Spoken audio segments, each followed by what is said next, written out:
friends. So today we want to make a video on helping people understand how to think about, analyze the end of a friendship or a relationship. So sometimes in friendships we get ghosted, right? Ghosted is basically when the other person just stops responding to us and disappears without explanation. Or it could be that you got into a conflict, right? Maybe there was an argument of some sort and people separated on poor terms. So now what? Now you're sitting by yourself in the living room and you're feeling kind of crummy. How do we start to think about that situation? The first thing to keep in mind is don't take anything personally. Oftentimes we tend to take many things way too personally, but how other people treat us often has nothing to do with us, but it has to do with themselves, right? Think about the situation of road rage, for example. We get so spun up when we're driving and somebody drives poorly around us. Maybe they cut us off, maybe they're rude to us on the road, and we take that personally, right? But if you think about it logically, it's not personal. I mean, that person didn't cut you off because they looked at your resume or your Facebook profile or your bio or really studied your face through the car window and decided, you know what? I'm gonna cut this bitch off. That was not their thought process, right? They did that because that's just how they drive. That's just who they are. So there's no reason for us to take every little thing that other people do personally as directed at us. That's one thing to keep in mind. It's helpful for us not to start assuming anything. Sometimes we sit there, we think about all the things we did wrong, we said wrong, maybe we shouldn't have done that, we shouldn't have said that, they're not talking to us because of this, but that's just gonna drive you nuts. Right, that's just gonna drive you bananas because we're assuming what the reasons are when we really don't know. Why people do the things they do is 99.9% who they are and what happened in their lives. It has to do with them, and oftentimes we're not privy to that background information. And sometimes they don't even know themselves why they're doing what they do. One thing to keep in mind though is that we have to learn to be kind to ourselves in these situations. Instead of feeling bad and placing the shame and the blame and what did I do wrong, be kind to yourself, right? Even if you acted poorly in that situation, maybe you said some things you regret, maybe you did some things that you're not proud of, but you're human. You're learning too. You're not perfect. None of us are. So be kind to yourself, forgive yourself, but hopefully you can learn from that situation and move on and become better. And along the same vein, have that same sense of forgiveness and kindness towards the other person.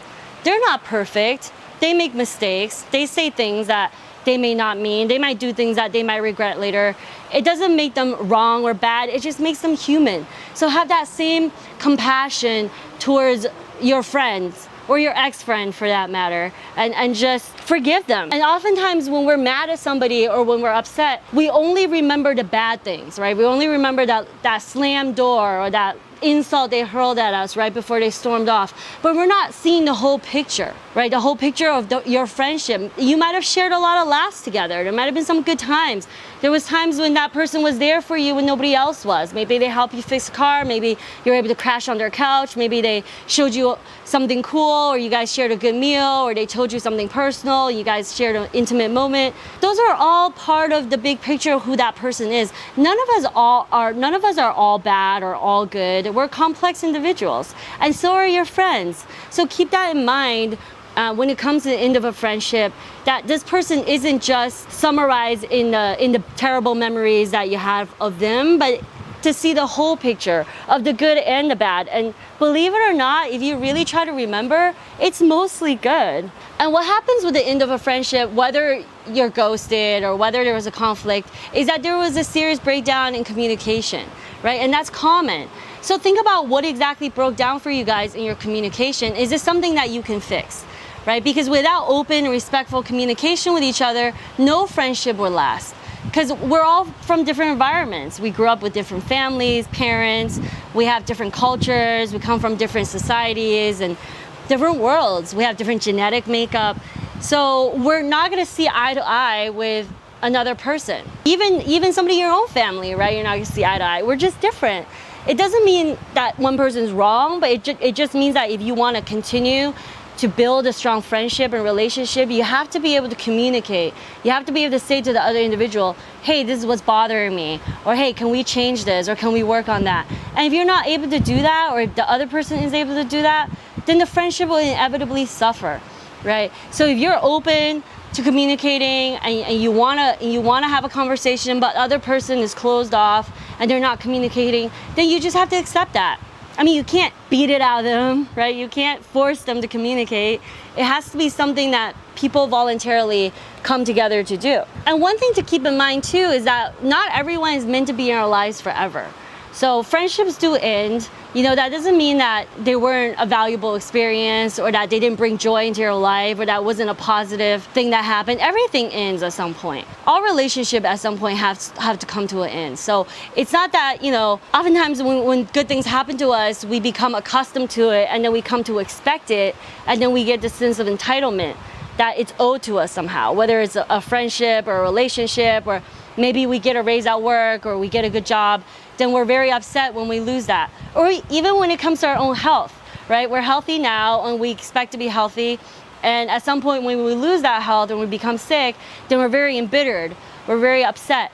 But that's inevitable, right? So sometimes when people come into your life as a friend or a lover or whatever, it could be for maybe just a day, maybe it's a month, maybe it's for years or decades, but that doesn't mean that we're entitled to that friendship. So if it does end, that's okay. Not every relationship is meant to be forever, but it doesn't mean that it wasn't a beautiful relationship, that it didn't contribute to us. So let's be grateful. Let's instead focus on being grateful for the memories that we did share, or for the times that they did help us, and the laughter and the fun and the companionship and the camaraderie and all those things that people do for each other, right, in friendships. So be grateful for all those wonderful things, whether it lasted just a day or 50 years.